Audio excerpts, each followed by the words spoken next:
اگر یہ اللہ کے قانون کا بھی نام دین ہے، جیسا قرآن میں بھی استعمال ہوا، تو اللہ کے وہ پورے قانون جو پوری دنیا میں چلتے ہیں، کائنات میں چلتے ہیں، ان کا مطالعہ کیسے دین سے باہر ہو جائے گا؟ وہ تو عین دین ہے۔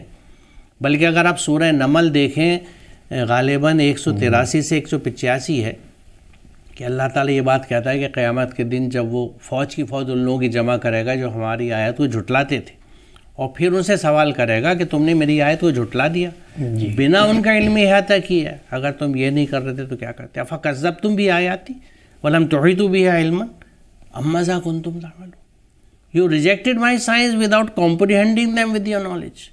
یعنی علمی احاطہ اس کی آیات کا کرنے کا قرآن میں حکم ہے، اور اس کے بعد جو یہ کہا گیا ہے کہ ام ماذا کنتم تعملون، کہ تم یہ نہیں کر رہے تو کیا کر رہے تھے؟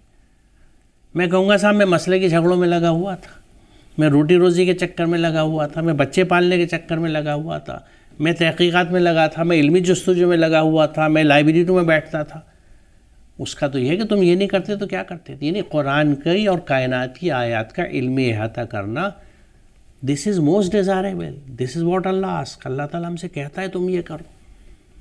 تو اس پس نظر آپ دیکھیں تو پھر سائنس کا اور علم کا، کیونکہ سائنس اور علم ایک ہی چیز ہے، آپ ڈکشنری میں دیکھیں یا عرب کنٹریز میں جائیں تو آپ کو فیکلٹی آف سائنس پہ کلیات العلوم لکھا دکھے گا۔